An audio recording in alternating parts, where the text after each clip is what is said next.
happen and share ways to help people address it and prevent it from recurring? Again, as we have already explained, these are what appear to be externalized manifestations of an internal idea of fear-based or negative beliefs that crafts these demonic representations or archetypal forms out of the collective clay of the collective consciousness on the negative side of humanity. So someone may be capable of perceiving that another person is doing this, and they may empathically pick up on the idea of that this manifestation has a certain form to it, a certain energy to it that can be represented archetypally in the shape of what humanity has labeled as a demon. But again, you can be aware that this is simply a projection of that person going through that experience, experiencing their own negative energy in that way. But a person might be sensitive enough to pick up on that and actually see the manifestations as if they truly were external independent entities, which they are not. And this individual says, as a mental health therapist, they treat clients labeled with schizophrenia, bipolar, paranoia, and borderline personality disorders. These clients represent or report having delusions and hallucinations of demons and voices. Yes. Could you explain what is occurring in those? Well, I think you've explained it, and how they might be assisted in understanding what's happening so they can gain insight and connection to their higher self and feel more in control of their lives? Well, if they are willing to receive it, if they are willing to accept it, the explanation we have already given about how demonic reflections are created out of the collective clay of the consciousness that is negative of humanity, if that can be shared, that idea can be explained to an individual, they can begin to get in touch with taking responsibility and diving into their belief systems of how they feel about themselves, why they would continue to torture or punish themselves that way. Then perhaps they can be helped if they're willing to accept that understanding. So everything that we've already talked about can be of help to those individuals, but they simply have to be willing to understand, to listen, to absorb and accept that explanation and take responsibility for it, which is not meaning to blame themselves, but just to understand the mechanism of how these things work so they can get in touch with negative beliefs they may have picked up along the way in their life and understand that those negative beliefs may have been, shall we say, telepathically reinforced within them in growing up, and can understand now that they have the freedom and the self-empowerment to let those beliefs go, that they really have no reason to perpetuate those beliefs against themselves in that way and have those kinds of experiences. But again, on top of all that, remember that sometimes an individual will, on their life path, choose to exhibit certain conditions, certain experiences that might help others figure out how to deal with them, how to cure, how to solve, so on and so forth. So sometimes an individual will choose that particular experience to help others figure out how to deal with it so that humanity can improve and understand its relationship to those kinds of conditions more fully. So it depends upon the life path as to why that individual may be experiencing that thing and how they may be serving others in having chosen to do so as a soul. Thank you. This person is asking, how can I approach troubling topics such as war crimes and the ritual abuse of children? Are these issues reflections of aspects of myself that I am rejecting? If I view them as a mirror to heal my own wounds, I may not perceive them in my reality, but I feel a sense of responsibility to those who are suffering.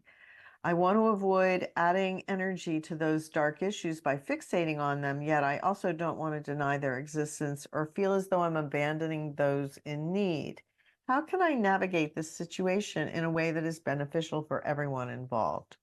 All right, this goes back to what we have said about the idea of reflections in your reality. It doesn't mean that what you see is a one-to-one reflection of something that is an issue within you that you need to deal with literally and directly. However, If you can perceive it in your reality, the idea is you can help where you can. You can take the actions to help mitigate the suffering of others in some way, shape, or form, if possible.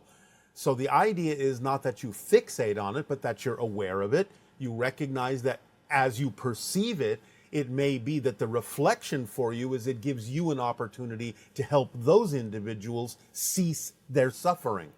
So take actions in a positive direction, in a loving direction that might help mitigate their suffering, and you will be doing what it is perhaps that you need to do to figure out the reason why that is in your life. It doesn't mean that you necessarily are adding to their negativity. If you are willing to help them find a way to exit from the suffering that they have been experiencing because of their belief systems or their experiences in life. So by all means, you can be of great assistance. You don't have to worry about adding to their suffering just because you are aware of their situation. Okay, and can you explain spiritual warfare, hell, and the duality that is inside all of us? Well, the duality that's inside everyone is simply a reflection of the polarity that is part of existence, the negative and the positive. I'm speaking mechanically, the idea of lower vibrations, higher frequencies, light and dark, so on and so forth. Positive, negative, mechanically speaking. Positive being that which connects and expands, negative being that which creates the experience of separation and diminishment.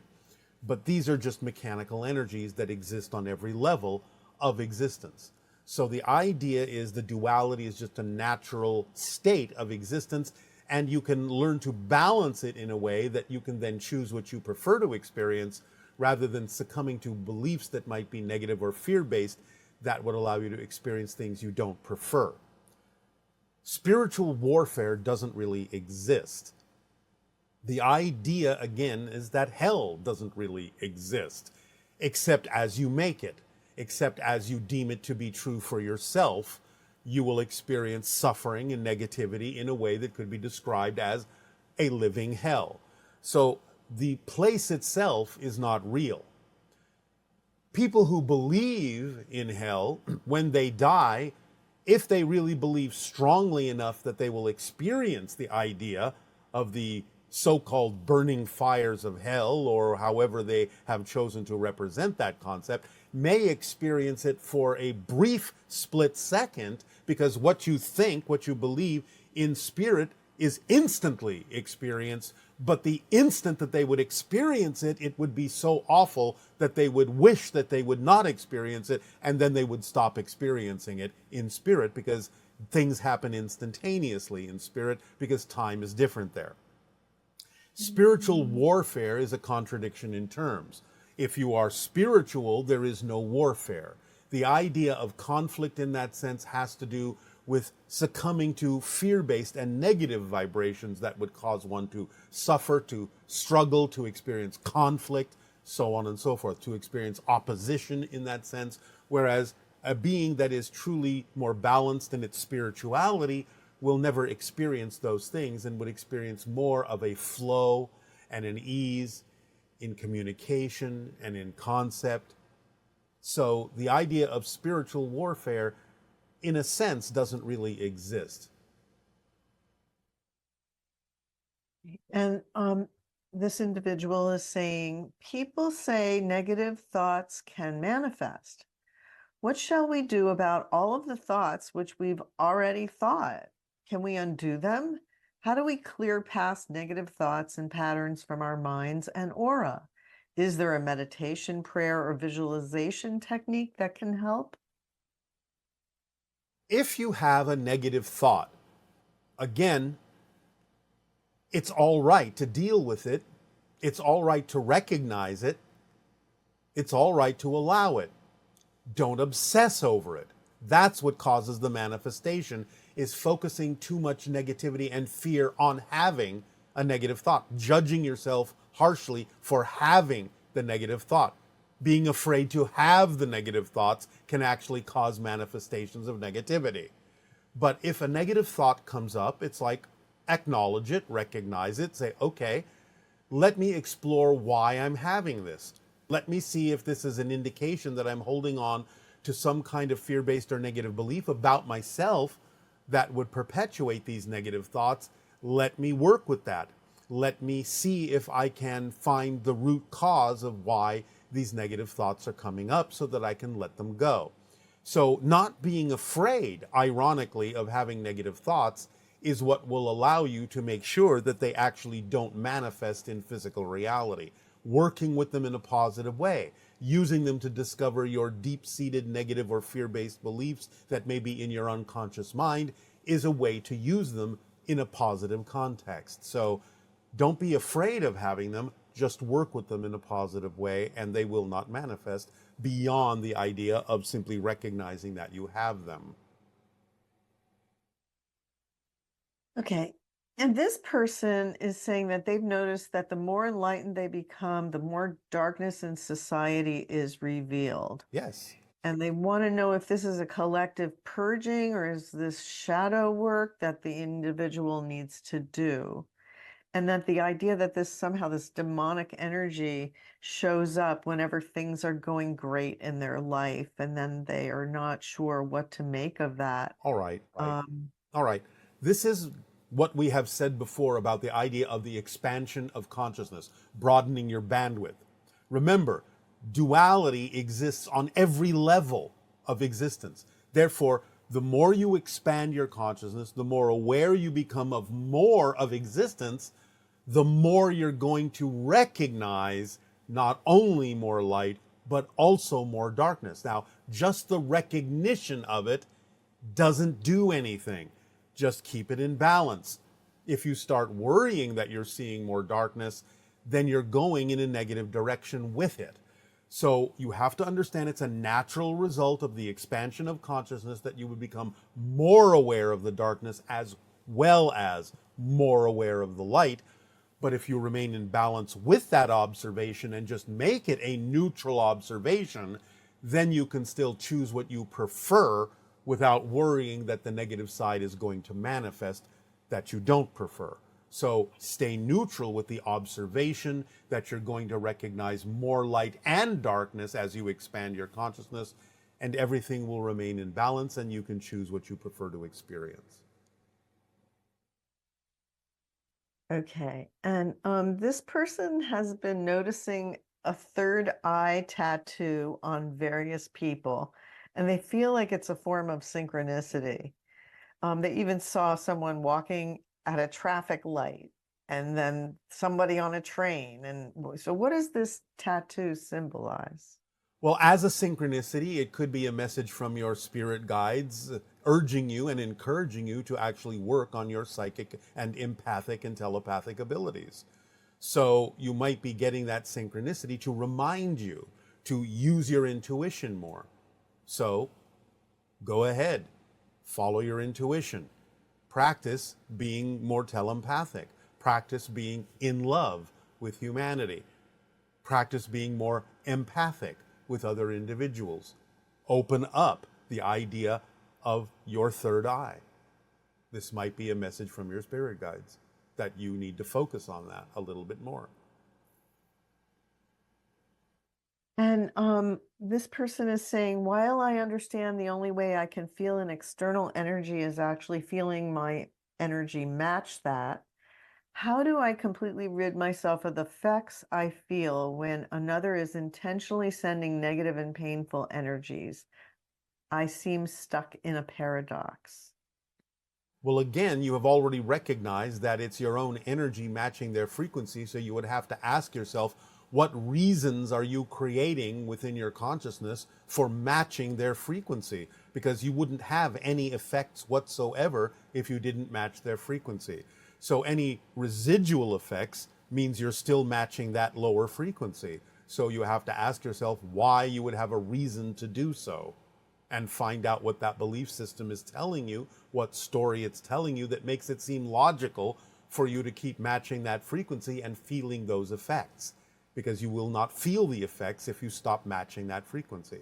So find the reason you're creating, the reason you're generating that seems for some reason to be a logical reason to continue to match that lower frequency. Okay, and this person is saying basically that if they express something and another person perceives it as divisive or dismissive, while others do not, how much responsibility do we actually bear for those perceptions? Um, and it's along the idea of gaslighting, let's say, where you have another person that is insisting on what is happening, which is inaccurate. That's an extreme example that isn't quite the point of the question. The idea Okay. is that in normal communication, it's always good to attempt to be as clear about your intention of what you're attempting to communicate as possible. So, by all means, you're responsible for taking some time to make sure that your communications are not in any way, shape, or form reflective of some kind of unconscious hidden agenda that might color your words and might charge the words with some kind of an emotion that you may not be aware of that could trigger someone else. Now, their reaction to it is their issue and not yours, as long as you are making sure that your intention is as clear as possible, your communication is as clear, balanced as possible. Do your best to do your part to communicate clearly your intention. You can always apologize if you have made a mistake in how you wish to communicate something and say, that's not really what I meant. I'm sorry. Let me try to clear that up. And so you're always making sure that you're being clear in what it is you are communicating. At the same time, you are not responsible for any negative reactions in someone else who might have their own belief system filters that are choosing to misinterpret what you are saying. So it takes both sides to have really clear communication. You make sure your intentions are clear. They make sure that what they are receiving is clear. So they have the duty on their side and the responsibility on their side, instead of reacting with a knee-jerk triggered reaction to say, all right, I'm feeling that what you said is causing some triggering within me. Did you mean this or did you mean that? Let me also clarify the situation by making sure that what I'm experiencing is not coming from you, but is coming from me. And let me ask you to clear the air and specify in your communication what you actually intended to say. So that communication needs to happen from both directions. The concept that you're calling gaslighting is obviously an intentionally negative form of communication that, of course, will cause certain reactions in others because it's intentional. You have a hidden agenda for what it is you are communicating. So that's a little bit different than the idea of being unaware and unconscious about what you might be communicating and attempting to be clearer about it on both directions, in the receiving end and the sending end, as opposed to someone who is literally intending to cause miscommunication and misunderstanding in someone. Okay. And this person is wondering how to let go and release negative, dark habits. How do you replace the empty gap of an old habit when your mind is still being pulled in the negative direction? I understand filling the time with our greatest excitement, but how do we rid the negative habits forever and overcome All these right. addictive All habits? right. Again, remember, a habit is something you do you don't know you're doing. If you know you have a habit, it's not a habit, it's a choice. So you have no empty gaps. You will always fill it with some belief. You have to. If you had an empty gap, you would have an unconscious moment in the idea of your experience of physical reality. You wouldn't be creating physical reality. You always have to believe something to be true, positively or negatively or neutrally. So again, the idea is you have to own the concept that it is a choice you are making, maybe unconsciously, but this goes to, again, what we call the motivational mechanism in all humans. You will always choose what you believe is to your benefit. You will always move away from what you believe is not to your benefit, but the key word is belief. You may see that you're choosing something that is negative, that you don't prefer, but if you do keep choosing it, what you call a habit or an addiction, you have a reason for doing so that you've invented in your head. In other words, you may think that while you don't prefer it, you keep choosing it because you have a belief that it's safer to keep choosing that than moving in the alternative direction, which you may have a belief that says moving in the alternative direction may be worse. Something worse may happen than what you're experiencing now, so you will refuse to move in that direction. So you have to be very in touch with yourself in honest, transparent self-communication about why you would believe you need to keep choosing the thing you say you don't prefer, because in general, most people will keep doing that because it's a familiar and safer thing to do if they believe that choosing something different would actually cause something worse to happen than what they're experiencing now. That's how the motivational mechanism works. So you're making choices based on your idea that to make a different choice other than keep choosing that idea would be worse. So you have to find out why you think it would be worse and let that idea go, because it doesn't really make sense and it's not really a fact that a different choice would actually cause something worse to happen. You just have been told that story and you're buying into it. Okay, and this person would like to know, when we find ourselves completely trapped in a situation that seems inescapable and is causing severe distress without understanding why or how it might be serving us, what is the best way to work through this? What I just said. You still have to understand that you are never trapped. You have to watch your language, watch your definitions. To assume you are trapped is to feel that you are trapped. Understand that no matter how desperate a situation may seem, you are never trapped. You are always capable of transforming it if you get in touch with the belief that is causing the experience of entrapment, because it's only an experience. It's not actually real that you are trapped. You are always free to choose. You are always self-empowered, even if you're using that power to make it seem like you don't have any power to change anything. That's how you're using your power. So you have to see the paradox in the situation. You can never actually be trapped, but you can create an experience of entrapment. And that's what you're doing.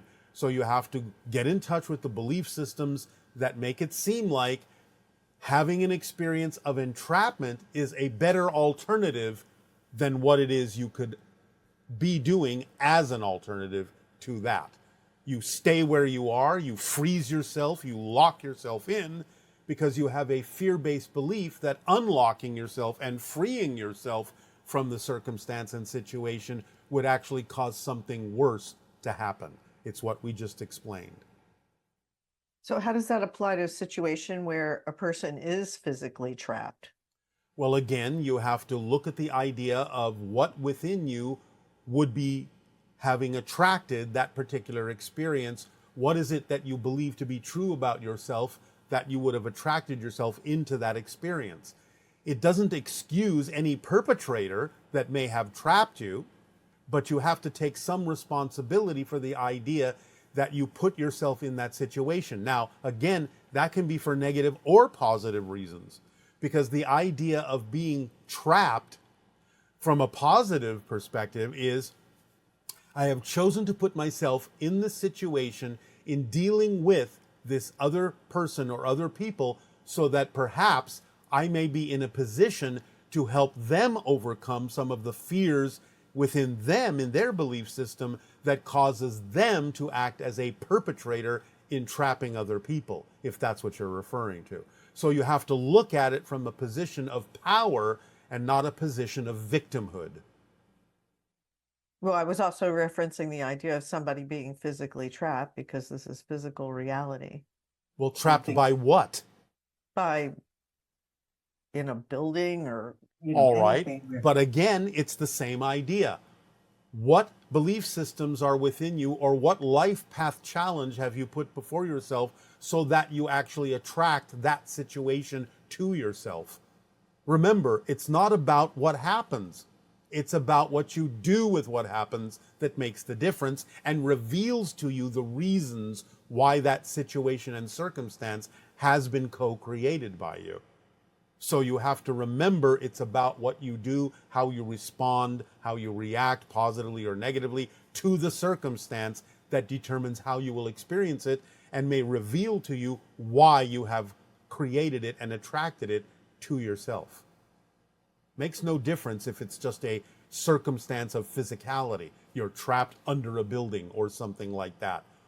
What are the reasons for why you may have attracted yourself to that?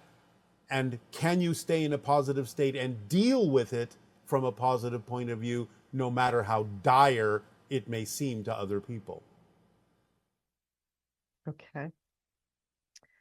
Now, this person is asking, can you talk about the idea of things like making amends, paying for past mistakes, and trying to go back and clean things up from the past? This person feels like they've had so many mistakes and they just don't know if they should be hung up on going back and apologizing and fixing everything, or should they just simply learn the lesson within themselves and then move on? Yes, well, you can do both. I mean, in a sense, if you have the opportunity to do so, and it's part of allowing you to forgive yourself for going in a direction you didn't prefer, if it helps you get to that positive vibrational place and you have the ability to do so, certainly you may be able to go and explain to someone that it wasn't your intention to do something harmful to them. It can allow you to feel better. It can allow them to feel better. It can cause real connection and real communication. If that's not something that you're capable of doing because of circumstances, however, then yes, by all means, just learn the lesson from it. Know that you are now improving yourself. You're a better person by learning that lesson because you know you will not necessarily behave that way again. Then move forward. So you can do both depending upon whether you're capable of clearing the past or whether you're simply capable, because of circumstances, of learning the lesson and moving forward, or doing both where it can be done. It's up to you. And this person's asking, does negative energy materialize as disease? And also, how do we release the pent-up stored emotions? Negative energy quite often manifests itself as dis-ease. Listen to the word. So, yes. So the idea again is there are many reasons for why you might be creating or experiencing the disease, all the way from having it planned out in your life path as a spirit because it's a challenge that will help your soul grow, having planned it out in your life path as a spirit because it will help other people figure out how to have a cure for that disease, and therefore you're actually being of service to humanity by having the condition that allows other people to figure out how to treat it and how to cure it. Or again, it's simply the product temporarily of a belief system, a fear-based negative belief system within you that you need to deal with so you can relieve yourself of that condition that is simply temporarily reflective of the uneasiness you have, the discomfort you have within yourself because of those belief systems, and how you deal with all of that and become a more positive person. So there are many reasons for the creation of a disease that you can deal with if you are honest in your self-investigation about what it is that is causing it and what it is that can be done in a positive way about learning lessons from it. Okay, and here's a question that came up about what's the difference between human demons that you've spoken of versus interdimensional or dimensional demons that we cannot see? There are no interdimensional demons. Anything that you would experience in your reality is coming from your reality. It doesn't mean there aren't negative beings out in the cosmos. It doesn't mean that there aren't trickster spirits that may be being used to challenge you to grow and expand in different ways. But the idea of what we are referring to and what you're referring to as demons is a projection of the negative side of the collective consciousness of humanity. And any demon you experience in that way is a manifestation of that nature coming from you, no matter where you think they may be coming from. Okay. And I'm going to move on now to current event questions. The first one is about, is it even worth putting in the energy to converse with people who are clearly in the other world or on the other train track? It almost seems futile at this point. This person has tried so hard, and it seems as if even if you both speak English, there just is no understanding. Can we even try to work together to make our country a better place, or should we just focus internally and with like-minded people? Well, again, you can do both. It's not about trying to convince anyone to change, but it's about finding things that might actually be common ground that you both can agree on and starting from there. So if you can find the things that you do agree on, then you can allow the things you don't agree about to simply go their way and allow that person to experience whatever track they're on and you to experience whatever track you're on. But it can be of some assistance to have a conversation where you can at least both agree on certain things that you have in common, if you wish to do that. But we understand that sometimes people will simply not wish to change their minds or change the track they're on, and it's not your job to change them. You can share what seems appropriate, but if they reject it, then move on. It's no use beating your head against a wall if they're being the wall. But if you can find some way to have some connection and some common agreement, it can be of some assistance. But we will leave that up to you on a case-by-case basis. Okay, and this person is asking, Silicon Valley leaders are often seen as highly intelligent, forward-thinking, and passionate about innovation and improving the world through advanced technology. It seems like suddenly the tech billionaires have switched tracks, endorsing the other side, the side that wants to go backwards. I am perturbed. I can't imagine that it's money that is all that influences their decisions. What is going on here?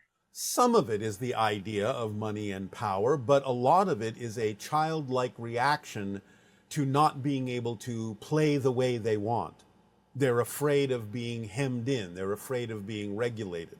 They're afraid of being told that's not an appropriate thing to do.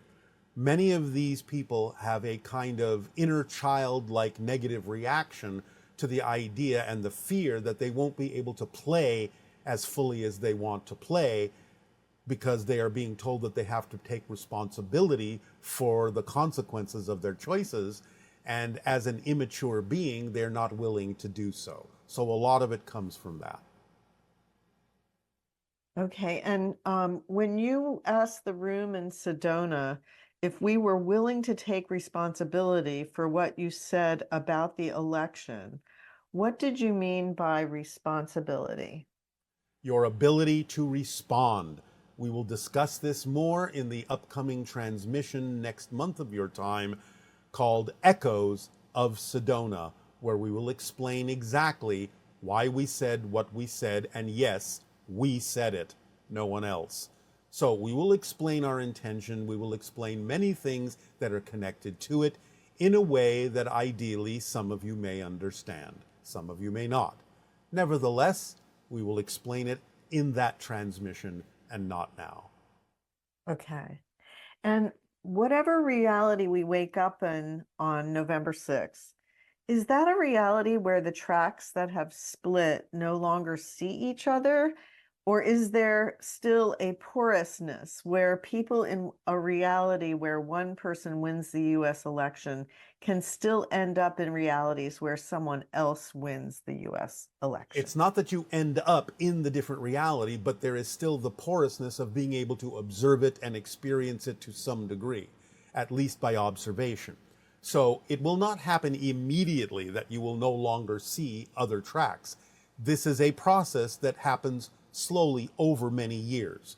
Eventually it will happen in the 30-year reset from 2020 to 2050, but not right away, not immediately, not instantaneously. So there is still the ability to observe each other, even though you don't necessarily have to be affected by each other in the ways that you don't prefer to be. So does that mean that regardless of who wins, when in the reality of a person observing it, Let me that put it to you this way. remember that in each reality, each person will win. You're looking at different realities. And there are actually combinations of those realities that create third, fourth, fifth, sixth, seventh realities to differing degrees of what you experience. So it's not just the idea of, well, one won and the other one didn't.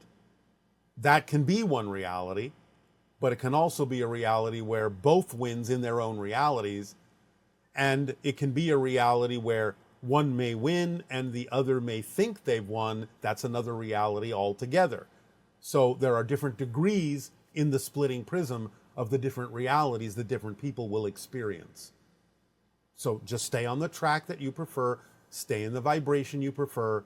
Things will sort themselves out eventually so that the reality you really prefer will be the only one you will experience. So regardless of whether your candidate wins or not, when you wake up the day that it is determined who has quote unquote won, then that will be the reality that you will be dealing with because you have chosen to deal with it. So whatever reality you experience at that moment will, for that time, be the reality that you have chosen to be in for a variety of reasons that have to do with the life path that you chose and the challenges you chose to deal with. Okay. And you've said multiple times that no major nuclear bombs would be allowed to go off on Earth while we're still open to contact. If 45 wins, does that mean that World War III will take place without nuclear warfare? Or does that mean those Earths will no longer be open to or eligible for contact? Well, some of all of this. You have had World War II without the idea of nuclear confrontation on a global scale. You can certainly experience World War III without global nuclear war. Global nuclear war will be prevented by us because it damages more than just your own world. That's not allowed. It penetrates into other dimensions with the release of that much energy. So we have already demonstrated many times that global thermonuclear war will never be allowed by us. We will intervene in that because it affects more than just you and your world.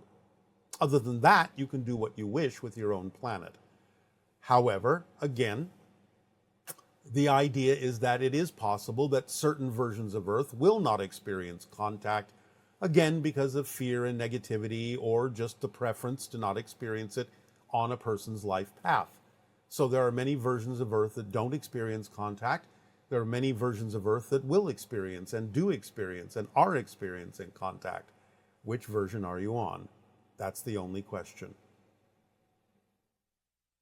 Okay, and with so much negativity unfolding in the world, from conflicts and climate issues to political and health crises, and our limited ability to influence leadership and talk sense into them, how can we ensure we aren't dragged into a negative reality as realities diverge? Again, you cannot be dragged by anyone into a reality. You have to make a choice to drag yourself into that reality. Take responsibility for your choices. Understand you are creating your reality. You cannot be dragged by anyone else. Stop giving up your power. So the idea is you can all be leaders in your own ways. Even if you're not literally in a position of political authority, you can still be a leader in your own way by being a living example of the reality you prefer through the actions you take and the interactions you make. So do so. Be your own leader. You're not dragged anywhere except by yourself. Okay, and this may be redundant, but let's see. Say that again, please. I said I don't know if this is redundant. Say that again, please. You're making me be redundant. Yes. All right, so this person says, I've been feeling excited about this upcoming US election some of the time, but also at times I feel a lot of pressure and stress around it. Like every choice I make is going to determine what reality I end up in, and afraid that I'm lining up with the wrong one when I make a mistake or see things in the news that just out of fear and my mind is taking over about it? We're still on track for outcomes that you had predicted, even if things seem close and tense in the news? Or are we really ending up switching tracks if we don't do everything just right for the next few weeks? I would suggest to this person a word that you often use in your language. You just need to chill out. You are overworried, overcomplicating, overthinking the whole idea. Just do your best. Remember, as we said, the first step toward enlightenment is to lighten up on yourself. Don't take things so seriously. Just do your best to make the choices that you believe are representative of what you prefer. Let everything fall into place automatically according to that vibration. If you overthink it, overcomplicate it, overwork yourself, you'll overwhelm yourself, and that's when you can find yourself in dire circumstances. So stop second guessing yourself, just do your best, just chill out. Go with the flow. Okay, and this is the last question we have time for. You mentioned that the conflict in the Middle East will escalate before it gets better, and that it will take a few years until there will be an event that is a breaking point. Might that event be the 2026 or 2027 contact event that you have predicted? It's part of it, but things will not, shall we say, level out right away. It will take some time. Things have been going on in that area and other areas of your planet for quite some time. Even though it will start to change things, it will take some time, and there will be a process for people to get used to other things that can happen, other probabilities that can be better for everyone. So it will still take some time. Again, it's all part of what has been termed the reset of humanity in their evolutionary path between your years of 2020 and 2050, but things will smooth out over time. It will not happen overnight, but it will happen for those on that track. All right? Yes, and is there anything else you'd like to share before we... Not at this time, except once again to say, of course, you have our unconditional love, and we are all here helping you, guiding you. You have your own teams of spirits and soul families and angelic guardian guides, all helping you. Know that to be true. Allow yourself to feel that to be true. Move forward in your life with that as a truth, and things will smooth out for you. So, allow yourselves to simply become relaxed, go with the flow. Everything will work out. You can allow yourself to know that no matter what happens, again, it's what you do with what happens that makes the difference. So we will remind you of that before we go on. Thank you. So prepare yourselves for relaxation and move forward.